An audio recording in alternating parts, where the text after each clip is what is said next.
নমস্কার বন্ধুরা, সুলতার হেসেলে আপনাদের সবাইকে স্বাগত। আজকে আমি আম সংরক্ষণের পদ্ধতি আপনাদের কাছে শেয়ার করব। চলুন তাহলে শুরু করি।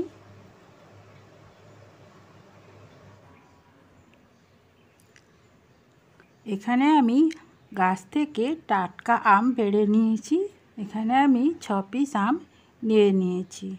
আমটাকে আমি পরিষ্কার করে ধুয়ে নিয়েছি, তারপর শুকনো কাপড় দিয়ে মুছে নিয়েছি যাতে কোনো নোংরা না লেগে থাকে। আর আমকে সংরক্ষণ করতে হলে এই যে কচি গাছে টাটকা আম পেড়ে সংরক্ষণ করলে ভালো হয়, যাতে কোনো তপতপে হয়ে যায় না, পেকে না যায়। একদম সবুজ কাঁচা আমকে আমি আজকে সংরক্ষণ করব।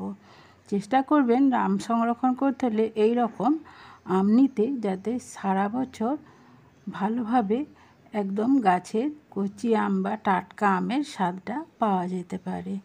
চলুন তাহলে আমি পদ্ধতিটা শুরু করি।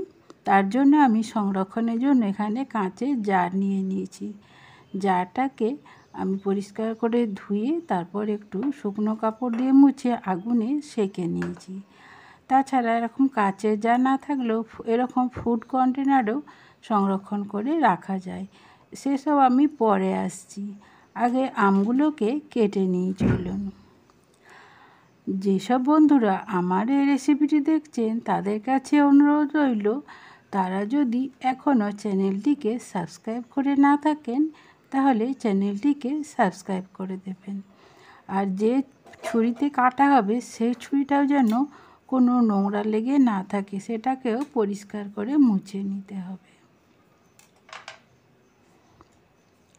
আর যদি বটিতে কাটেন তাহলে বটিটাকে ধুয়ে শুকনো কাপড় দিয়ে মুছে নেবেন।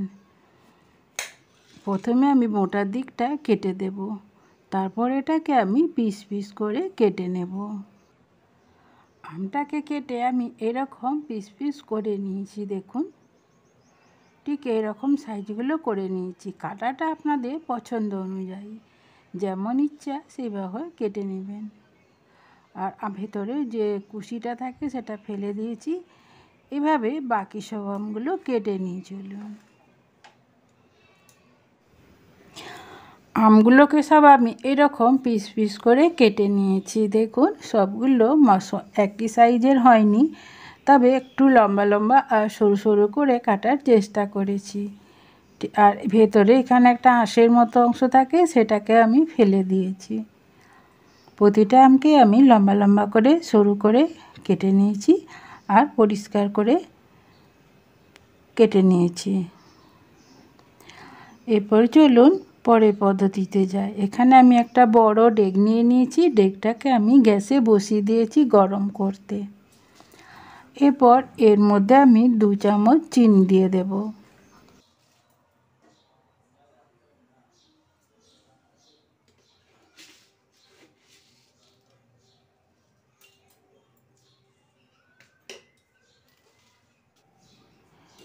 এরপর চিনিটাকে জলের সাথে খুব ভালো করে মিশিয়ে নেব।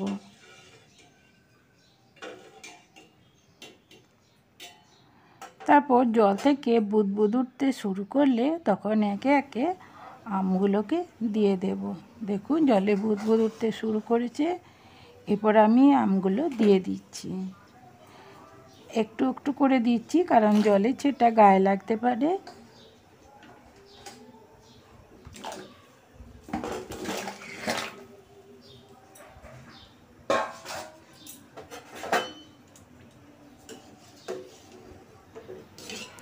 সব আমগুলো দিয়ে দিয়েছি। এরপর একটা ছান্তায় করে আমি খুব ভালোভাবে চিনি জলের সাথে আমগুলোকে মিশিয়ে নেব। তারপর আমি এটাকে 2 মিনিট ফুটতে দেব। আর খেয়াল রাখবো যাতে আমগুলো সব ওপর দিকে ভেসে ওঠে। যখনই দেখবেন আমগুলো ভেসে উঠেছে তখনই এটাকে একটা ঠান্ডা জলের পাত্রে তুলে নিতে হবে, যাতে আমগুলো তাড়াতাড়ি ঠান্ডা হয়ে যায় আর ওভারকুক না হয়। এদিকে আমি বড় একটা গামলা নিয়ে নিয়েছি। তার মধ্যে আমি বরফ দিয়ে দিচ্ছি কয়েক টুকরো। তারপর ফ্রিজে ঠান্ডা জল দিয়ে দেব।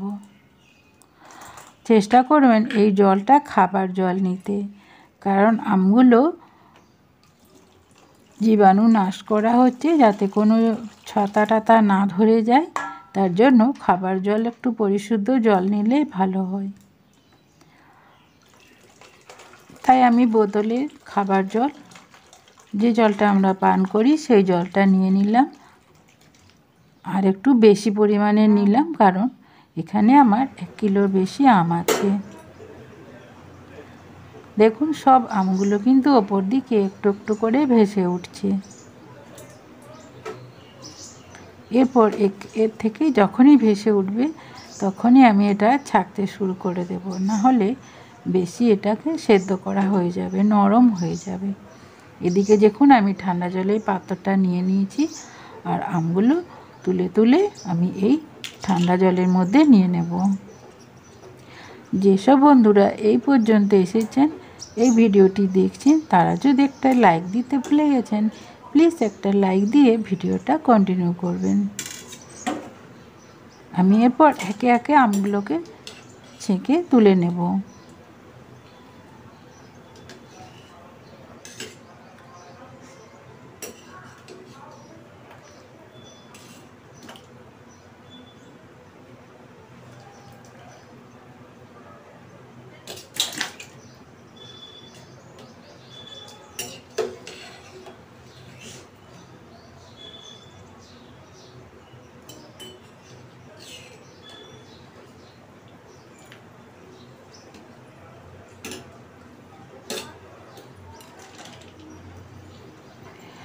ছেঁকে তুলে নেবার পর জলের কালারটা দেখুন, আমের মধ্যে যত কালো কষ ছিল সব বেরিয়ে গেছে, আমগুলো সুন্দরভাবে ধোয়াও হয়ে গেছে। এরপর দেখুন আমি ঠান্ডা জলে একটু নেড়ে নেড়ে ঠান্ডা জলে ওপর নিচ করে নিচ্ছি। এইভাবে আমি 1 মিনিট রেখে দেব, যাতে ভেতর থেকে ঠান্ডা হয়, তা নাহলে ভেতর থেকেও বেশি সেদ্ধ হয়ে যেতে পারে।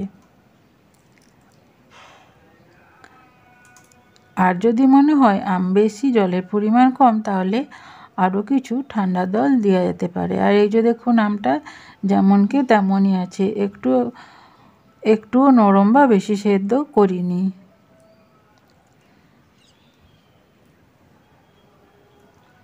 আর এর কালারটা কিন্তু একটু সুন্দর হয়, গরম জলে দেওয়ার সাথে সাথে কালারটা একটু চেঞ্জ হয়ে যায়। এরপর এটাকে আমি একটা শুকনো কাপড়ের মধ্যে ছেঁকে, প্রথমে একটা ছানা ঝুড়ি ছেঁকে নিয়েছি, এরপর শুকনো কাপড়ের উপর ঢেলে দিচ্ছি, যাতে আমের গায়ে যে জলগুলো লেগে আছে সেই জলগুলো পরিষ্কার করে মোছা হয়ে যায়। আমগুলোকে সংরক্ষণ করার জন্য একবারে শুকনো করে নিতে হবে।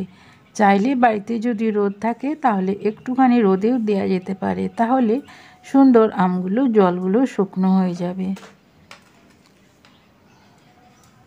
আমি এভাবে চেপে চেপে কিছুটা জল মুছে নিচ্ছি, তারপর এটাকে আমি ঘন্টা দুয়ে ফ্যানের তলায় রেখে দেব, তাহলে এই জলটা পুরো শুকনো হয়ে যাবে। তারপর আমি এটাকে এয়ারটাইট কন্টেনারে রেখে দেব। এর মধ্যে আমি কোনো প্রিজারভেটিভ ব্যবহার করব না বা ভিনিগারও দেব না। এমনি আমি ভালো করে শুকনো করে একটা এয়ারটাইট ফুড কন্টেনারে কিংবা পলিপ্যাকে করিয়ে আমি ডিপ ফ্রিজে কিংবা নর্মাল ফ্রিজে রাখতে পারি।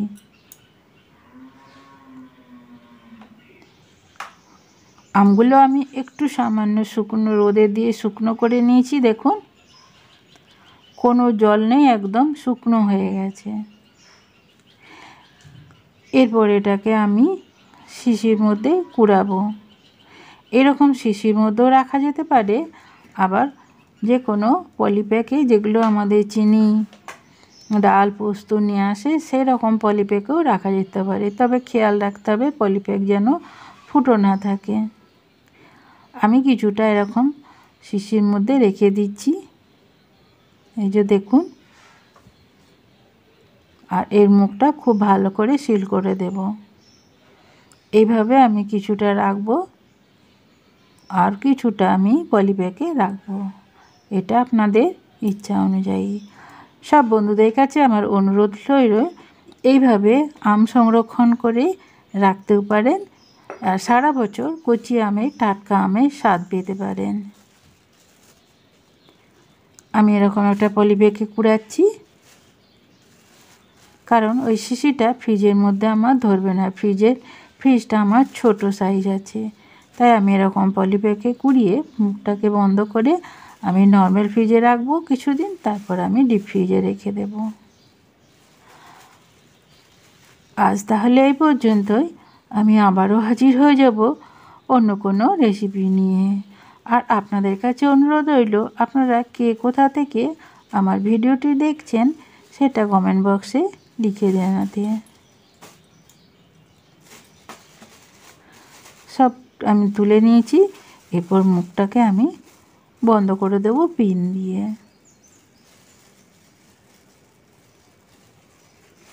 পিন দিলে ফুটো হয়ে যেতে পারে, একটু মুড়ে গার্ডার দিয়েও রাখা যেতে পারে।